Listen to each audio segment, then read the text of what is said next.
नमस्कार, कंज्यूमर अड्डा में आपका स्वागत है। मैं हूं मनोज श्रीवास्तव। आज हम बात कर रहे हैं कि ऑनलाइन चोरी तो खतरे में आपकी तिजोरी। दरअसल ऑनलाइन आपको ठगने के इतने उपाय ठगों ने ढूंढ लिए हैं और नए नए उपाय इसमें जुड़ते जा रहे हैं। कभी एसएमएस से ठगी, कभी ओटीपी से, कभी ईमेल से, कभी वैक्सीन के नाम पर, कभी बैंक अकाउंट के नाम पर।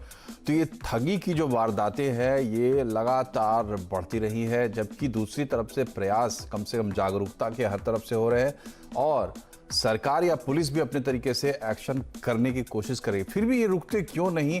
और रुकते नहीं तो हमारे आपके पास डिफेंस क्या है अपने स्तर पर, और हम क्या उम्मीद कर सकते हैं अपने सिस्टम से कि हमें क्या डिफेंस मिलेगा? आज कंज्यूमर अड्डा में हम इसी पर बात करेंगे। सीधे आपका परिचय कराते हैं हमारे मेहमानों से। साइबर के सीईओ बीनू अरोड़ा हमारे साथ है, साइबर एक्सपर्ट रितेश भाटिया और cyber security expert Jitendra Jain. तीनों एक्सपर्ट हैं इसी डोमेन के। बात की शुरुआत शुरू करते हैं साइबर सिक्योरिटी। रितेश भाटिया हमारे साथ साइबर एक्सपर्ट है। रितेश जी, ये बताइए, हमें तो याद नहीं कि ये कौन सी संख्या है जब हम ये प्रोग्राम कर रहे हैं साइबर फ्रॉड पर इसी कंज्यूमर अड्डा के अंदर, और आप कितने बार आए होंगे ये आपको याद नहीं होगा।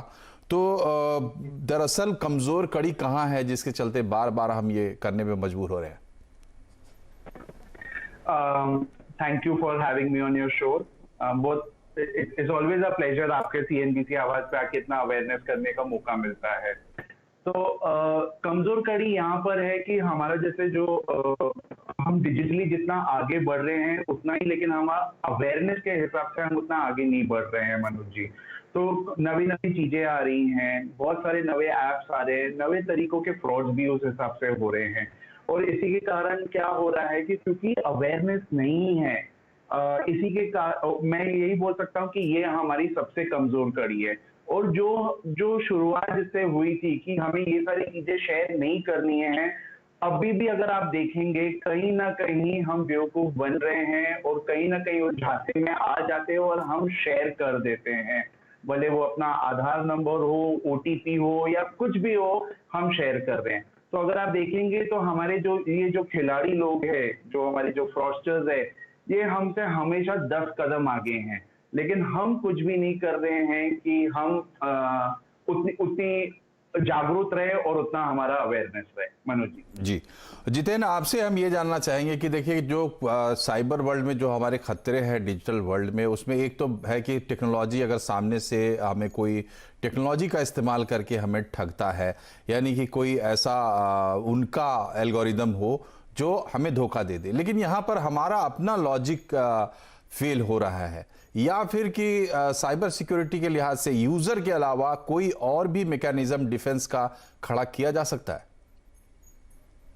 नहीं, पूरे इकोसिस्टम को रिवैम्प करने की जरूरत है। जैसे कि अभी रितेश बता रहे थे, देखिए ये तो सत्य है कि भारत में आज सबसे बड़ी विश्व की स्मार्टफोन पॉपुलेशन है और पैंडेमिक के कारण एक बहुत बड़ा तबका आबादी का ऐसा, और डिजिटल इंडिया के कारण ऐसा है जो पिछले मेरे ख्याल से मैं कहूंगा 4 या 5 वर्षों में पहली बार ऑनलाइन आया है, जिसने पहली बार स्मार्टफोन्स का ऐप का, नेट बैंकिंग वगैरह का इस्तेमाल किया है। तो जिस तेजी से भारत के अंदर डिजिटलीकरण हुआ है पब्लिक सर्विसेज का, बैंकिंग का, अदर सर्विसेज का, उस हिसाब से जो साइबर साक्षरता थी, जो साइबर हाइजीन है, वो उतनी तेजी से अपनी जनता के बीच में नहीं पहुंचा पाए। और ये कहना भी एक सही नहीं होगा कि जो साइबर साक्षरता की कमी है वो खाली उन लोगों के बीच में है जो पढ़े लिखे नहीं है या जो गांव दराज में रहते हैं। जो साइबर साक्षरता की जब मैं बात कर रहा हूँ, चाहे हार्वर्ड के पढ़े लिखे दिल्ली में रहने वाले लोग जो शायद साइबर से इतने परिचित नहीं, तो उनके साथ भी फ्रॉड हो रहे हैं। तो एक तो साक्षरता की बहुत जरूरत है। दूसरा, जो संस्थानों की जिम्मेदारी है, जिस तरह से आज भारत के अंदर कोई डेटा प्राइवेसी कानून नहीं है, एक संस्थान जैसे फेसबुक हुआ या व्हाट्सएप हुआ, ये दादागिरी करते हैं, आपका डेटा कलेक्ट करते हैं, बाद में थर्ड पार्टीज को भी बेचते हैं, और वो थर्ड पार्टी शायद उतनी आपके डेटा की सुरक्षा को सुनिश्चित नहीं कर पाती, हैक होती हैं। आप लोग सेम पासवर्ड रखते हैं और उसके बाद उनके हैक होने के बाद उन लीक पासवर्ड्स का जो एक कहीं तरह से इस्तेमाल जो है आपके बैंक अकाउंट खाली करने के लिए, आपके आईडीज को हैक करने के लिए किया जाता रहा है। तीसरा, जो एक साइबर गवर्नेंस इकोसिस्टम है, शायद अगर आरबीआई ने जो काम किया है अगर उसको छोड़ दिया जाए, जो उन्होंने बहुत अच्छा काम किया, पर जो निजी बैंक है, जो जिनके ऊपर कोऑपरेटिव बैंक स्पेशली हैं, उन्होंने साइबर सुरक्षा के अंदर किसी तरह का निवेश किया नहीं। तो जिस तरह से तेजी से हजारों लाखों मामले रोज जो है छोटे छोटे 10,000 5,000 ओटीपी फ्रॉड के इस तरह की चीजों के आ रहे हैं, अब वो होता क्या जा रहा है कि वो एक विशियस साइकिल बन गया है, और जो 95% जो आज बैकलॉग साइबर के ठगी के मामलों का पुलिस स्टेशन के अंदर है, वो ओटीपी फ्रॉड का है।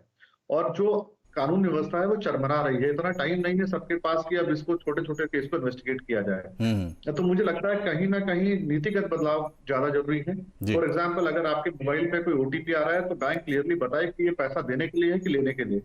हम लोग इंग्लिश की वो क्रेडिट डेबिट की भाषा का इस्तेमाल करते हैं, जो अकाउंटिंग की भाषा आम आदमी को, किसान या किसी को समझ में आती नहीं है। तो ये कहना कि this OTP for this transaction, आप उसके नीचे एक लाइन और ऐड कर सकते हैं, टू पे मनी फ्रॉम योर अकाउंट और टू रिसीव मनी, तो वो ज्यादा सरल होगा लोगों के। बकायदा ये कहना कि डेबिटेड क्रेडिटेड, जी। हम भी कंफ्यूज हो जाते हैं। बिल्कुल। तो मुझे लगता है कि ये चारों तरफ के छोटे छोटे बदलाव शायद ज्यादा रिजल्ट देते हैं, जिसके बजाय कि हम बड़ा इन्वेस्टमेंट को एक पॉलिसी के रूप में लेके आए। जी, बहुत अच्छी बात जो जितेन ने आगे आपने एक एग्जाम्पल दिया कि कैसे बैंक्स इसमें कुछ कर सकते हैं अगर करना चाहे तो।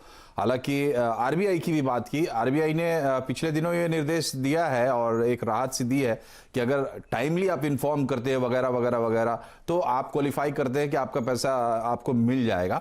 लेकिन बात यह है कि जब ठगी की जब हम बात करते हैं तो सीधा सीधा उसका जो पहला मतलब हम समझते हैं वो है पैसे की ठगी। पैसा हमारा डिजिटल फॉर्म में है, ऑनलाइन है, किसी के पास है, बैंक के पास है या वॉलेट में है या फिर कहीं भी हो सकता है। अब वहां पे हमारे पैसे और ठगों के बीच में आप समझिए एक तरीके से इंटरमीडियरी हो जाते हैं बैंक, तो इसलिए उनकी जिम्मेदारी बनती है और वो लोग करते हैं। लेकिन एक पूरा होल इकोसिस्टम की बात जितेन ने की। बिनू, आप ये बताइए कि जो ये कह रहे हैं कि एक पॉलिसी लेवल पे या 95% केसेस आपके पास पेंडिंग है जो कि ओटीपी से जुड़े हुए हैं, तो क्या अपराध रोकने का एक तरीका ये होता है कि जहां अपराध हो रहे हैं उस पर स्विफ्ट एक्शन हो तो उससे सबक मिलता है? क्या इस मोर्चे पर हम थोड़ा पीछे छूट रहे हैं बीनू? आई थिंक जैसे अभी बताया गया कि बहुत सारे केसेस हैं जो अभी इन्वेस्टिगेशन मोड पे हैं या फिर उनके अगेंस्ट में एफआईआर लिखवाई गई है वगैरह वगैरह। सबसे इम्पोर्टेंट बात यह है कि ये जानना जरूरी है कि ऐसे फ्रॉड्स हो क्यों रहे हैं, अगर सिस्टम में ही वीकनेसेस है।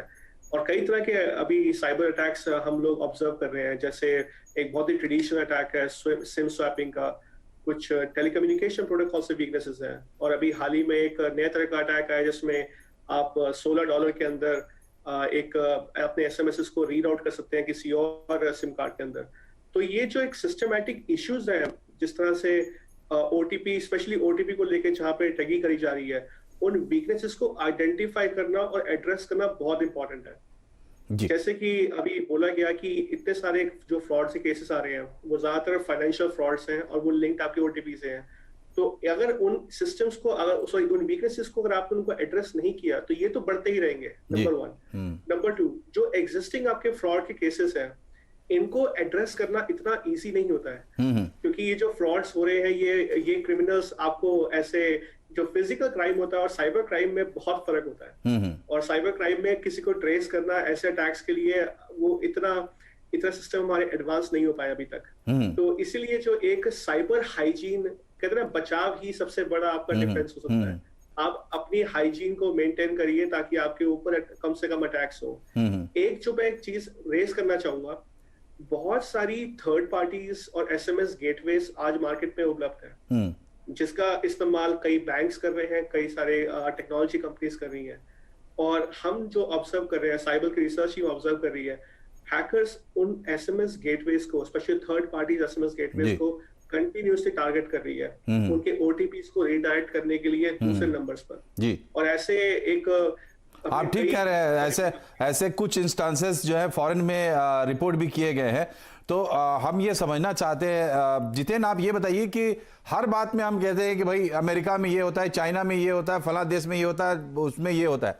आप ये बताइए कि इस हिसाब से हमारी पोजीशन क्या है साइबर सिक्योरिटी के लिहाज से या सिस्टम के लिहाज से, तभी तो हम ये भी समझने की कोशिश करेंगे कि थर्ड पार्टी या किसी आगे इसको रोकने का हम कैसे सोचें।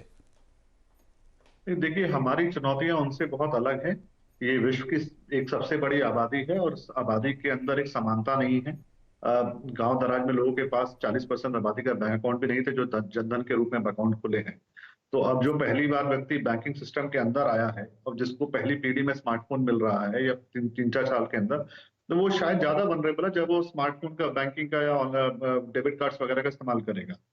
दूसरा, देखिए, ये हम कमियां बहुत हो सकती हैं, शायद हमारे देश में इतना पैसा नहीं कि हम साइबर के अंदर लगाएं, पर कुछ अच्छे कदम भी समय रहते उठाए गए। जैसे 4 साल से आज भारत के अंदर किसी भी ऑनलाइन ट्रांजैक्शन से अगर आप अपने क्रेडिट कार्ड डेबिट कार्ड से करते हैं तो ओटीपी मैंडेटरी है ऑनलाइन शॉपिंग के लिए।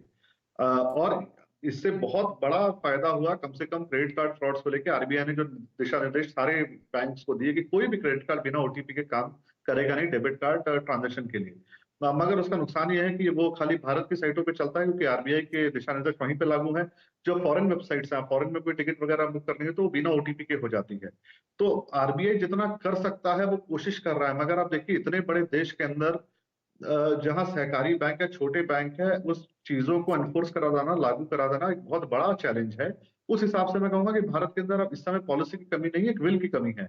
हाँ, कहीं ना कहीं अब बैंक से अकाउंटेबिलिटी तय करनी होगी। अगर कोई भी व्यक्ति जिसके साथ ओटीपी फ्रॉड होता है, कुछ भी होता है, अगर वो 48 घंटे के अंदर मुझे लगता है बैंक को इन्फॉर्म करता है कि ट्रांजेक्शन मेरी नहीं है, गलती से हुआ है, फ्रॉड है, धोखाधड़ी है, तो उस ट्रांजेक्शन को कंप्लीट ना माना जाए, उसे अनऑथेंटिकेटेड ट्रांजेक्शन माना जाए और उस पैसे को रिवर्ट किया जाए। जब ये साइकिल चालू होगा तो एक तो लोगों को रिलीफ मिलेगा, और जो बैंक्स हैं जब वो पैसा बैंकों से वापस जाना चालू होगा रिलीफ के रूप में, कॉम्पनसेशन के रूप में, तो बैंक अपने आप साइबर सुरक्षा के अंदर इन्वेस्टिगेट कर मतलब इन्वेस्ट भी करेंगे और इन स्कैम को इन्वेस्टिगेट भी करेंगे। ठीक है।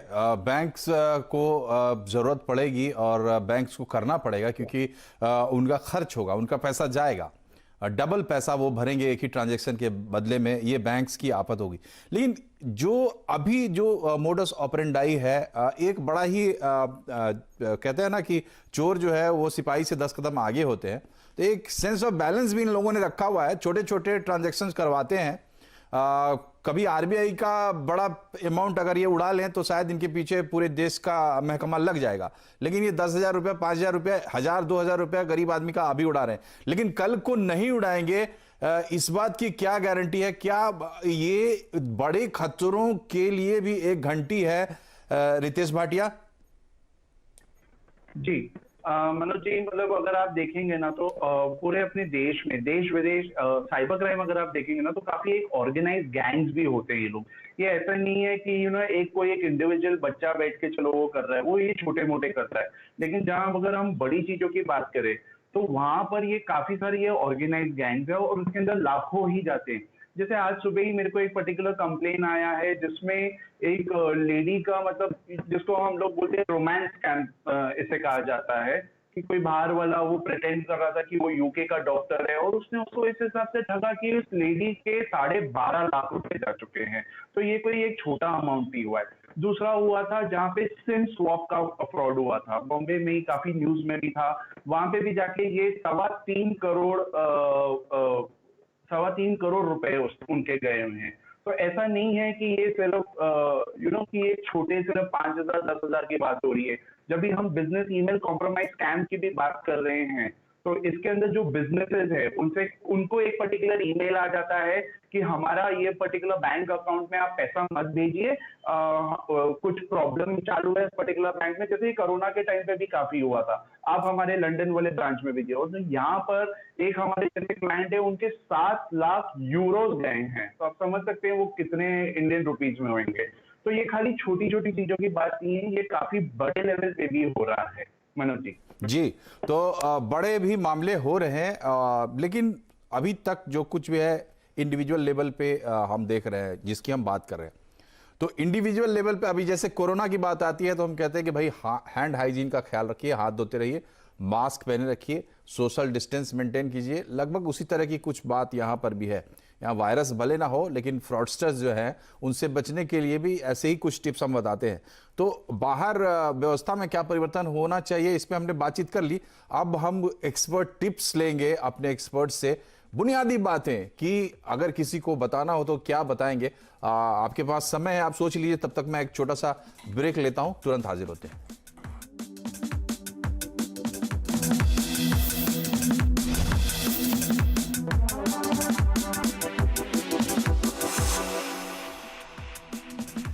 ब्रेक के बाद एक बार फिर से आपका स्वागत है कंज्यूमर अड्डा में। आज हम बात कर रहे हैं ऑनलाइन चोरी की, जिससे आपकी तिजोरी है खतरे में। और अब हम घूम फिर के फिर वहीं पर आ जाते हैं। 9 दिन चले 2.5 कोस। आपकी जागरूकता सबसे महत्वपूर्ण है। जो यूज़र है वही अपनी सुरक्षा सबसे ज़्यादा कर सकता है। हालांकि दूसरे भी उपाय हो रहे हैं और इसमें बड़े बड़े खिलाड़ी ज़रूर है डार्क वेब के, यानी कि इंटरनेट के अंडरवर्ल्ड के, लेकिन इसके जो छोटे छोटे ऑपरेटर हैं उन पर भी हमला किया जाए तो इस पे काफ़ी लगाम लग सकती है। बहरहाल बिना देर किए हम अपने तीनों एक्सपर्ट से एक एक करके सजेशंस लेते हैं। सबसे पहले रितेश भाटिया, आप बताइए कि आपकी तरफ से क्या टिप्स हैं हमारे व्यूअर्स को। देखिए, पहले जो आपका जो पासवर्ड है वो अकेले में एक लंगड़े के हिसाब से है। आपने ये समझना पड़ेगा कि पासवर्ड के साथ आपका एक 2 फैक्टर ऑथेंटिकेशन होना बहुत जरूरी है। ये सबसे फर्स्ट चीज है। मतलब कहीं भी आप कुछ भी यूज कर रहे हो, कोई भी पर्टिकुलर ऐप, कोई भी आप बैंकिंग में तो कंपलसरी है ही, लेकिन बाकी सब चीजों में भी, व्हाट्सएप में भी बहुत सारे लोगों को ये भी नहीं पता है कि व्हाट्सएप के अंदर इनका 2 फैक्टर वेरिफिकेशन कोड भी होता है। तो प्लीज वो वेरिफिकेशन कोड भी आप उसको एनेबल कीजिए। सेम चीज फॉर इंस्टाग्राम और बाकी सारे एप्स के लिए भी। तो ये मेरे तरफ से ये मेरा पहला टिप है।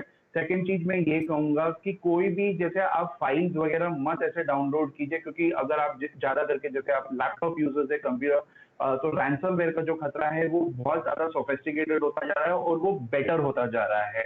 तो अगर हमको कोई मेल आ रहा है जिसके बारे में हमको कुछ भी जानकारी नहीं है, वहां पे अटैचमेंट खोल के उसको डाउनलोड करना एब्सोल्युटली नो। और अगर वो एक लिंक है आपको एक दूसरी वेबसाइट पे लेकर जा रहा है, तो आपको इतना अभी समझ लेना चाहिए कि फिशिंग एग्जैक्टली क्या होता है। ठीक है। ये जो हाइजीन है अभी अपनी सुरक्षित।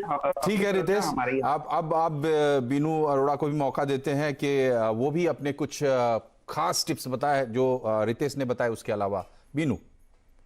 देखिए, आप किसी भी अनट्रस्टेड या अननोन व्यक्ति के साथ, चाहे वो आपको एसएमएस कर रहा है, ईमेल कर रहा है या कॉल कर रहा है, उनके साथ अपनी personal information, specially financial information मत शेयर करें। अगर आपको कोई फोन करता है ये बोल के मैं इस बैंक से कॉल कर रहा हूं, आप उनको बोलिए कि हम बैंक के नंबर पे कॉल बैक करके बात करेंगे। ये पहली एडवाइस मैं दूंगा आपको जी। दूसरी बात, आप अपनी जो फाइनेंशियल ट्रांजैक्शंस है उनको रेगुलरली मॉनिटर करिए, क्योंकि फाइनेंशियल फ्रॉड्स इंडिया के अंदर बहुत ही तेज गति से बढ़ रहे हैं। और अगर आपने कोई चीज को ऑब्जर्व नहीं किया तो आप एक खुद ही विक्टिम बन जाएंगे, और इसको इमीडिएटली बैंक को रिपोर्ट करना बहुत इंपॉर्टेंट है जी। और तीसरी जो एक सबसे महत्वपूर्ण बात है, कई सारे स्कैम्स इस टाइम मार्केट में चल रहे हैं इंडिया के अंदर, जो ज्यादातर एसएमएस आते हैं। अगर एसएमएस पे आपको कोई लिंक आता है, स्पेशली जो उन नंबर से जिनको आप जानते नहीं है, तो उनपे क्लिक ना करिए, क्योंकि वो लिंक क्लिक करने के बाद हो सकता है कि आप किसी को आप पैसा ट्रांसफर कर दो अननोइंगली। ठीक है, तो ये चोरों से बचने के उपाय हैं। जितेंद्र जैन, आपसे मैं एक छोटी सी टिप्पणी, अपनी आशंका जाहिर करते हुए चाहता हूं कि क्या ओटीपी आने का एक वजह ये हो सकती है कि इंटरनेट पे आपका बिहेवियर ही कुछ ऐसा है कि आप चोरों को अट्रैक्ट कर रहे हैं अपनी तरफ। क्या ऐसा है? ऐसा है तो वो क्या बिहेवियर है जो अवॉइड करना चाहिए? नहीं, अवॉइड तो कैसे करेंगे, आज में तो ये जमाना आ गया है कि आपको खाना चाहिए तो ओटीपी, टैक्सी चाहिए तो ओटीपी, कपड़े खरीदने तो ओटीपी, थोड़े दिनों बाद सुलभ शौचालय जाना है तो भी ओटीपी लगेगा जी। तो ये तो नया सच है। मगर जो मेरे दोनों मित्रों ने बात बताई कि जो उन्होंने उपाय दिए, उसके आगे बढ़ के मैं एक बात बोलता हूँ, ये सब अगर प्रिकॉशंस देने के बाद भी अगर आपके साथ फ्रॉड हो जाए तो 2 चीजों को आप जरूर कीजिए।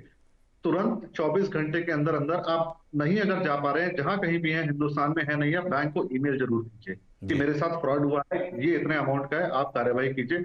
संभव हो तो बैंक में रिटर्न चिट्ठी भी दे दीजिए, या किसी भी ब्रांच में बस आप ठप्पा लगवा लीजिए। दूसरा, आप अगर जगह जगह बहुत बार होता है लोग जाके धक्के खाते हैं, पुलिस वाले कंप्लेंट नहीं लिखते, आप इन सब चीजों की चिंता ना करें, आप तुरंत अपने स्टेट की ऑनलाइन पुलिस की वेबसाइट पर जाए, वहां पे आजकल ज्यादातर स्टेट्स के अंदर ऑनलाइन एफआईआर का ऑप्शन है, आप वहां जाकर एक कंप्लेंट लिखा दें। अगर एफआईआर नहीं, खाली कंप्लेंट का ऑप्शन है, उसमें भी आप कंप्लेंट उठाएं, कम से कम आप एक रिटर्न रिकॉर्ड पैदा करें कि आपने समय रहते पुलिस को इन्फॉर्म किया था। क्योंकि बहुत बार देखने में आता है कि जब ये प्रूव भी हो जाता है कि फ्रॉड हुआ, बैंक सारा का सारा जिम्मा यूजर के सर पे डाल देते हैं कि आपने समय पर हमें नहीं बताया था, इसलिए आपके केस को कंसीडर नहीं किया जाएगा। तो ये एहतियात जरूर बरते। बहुत ही गोल्डन सजेशन है कि अगर हो जाता है कुछ तो वक्त मत गवाइए, तुरंत इन्फॉर्म कीजिए और अपना ग्राउंड जो है उसको आप मजबूत कर लीजिए। चलते चलते एक अच्छी खबर आपको ये बता देते हैं कि भारत सरकार भी अब डिजिटल इंटेलिजेंस यूनिट बनाने पर विचार कर रही है, बनाने की बाकायदा तैयारी कर रही है। और इसमें क्या होगा, एजेंसियां जो हैं वो इन्वॉल्व होंगी, टेलीकॉम ऑपरेटर भी इन्वॉल्व होंगे, जो पेमेंट सर्विसेज हैं, जो तमाम स्टेक होल्डर्स हैं उनको इन्वॉल्व करके एक सिस्टम बनाने की बात चल रही है। ये जल्दी बने। हमारे तीनों मेहमानों का बहुत बहुत शुक्रिया। कार्यक्रम में फिलहाल इतना ही। नमस्कार।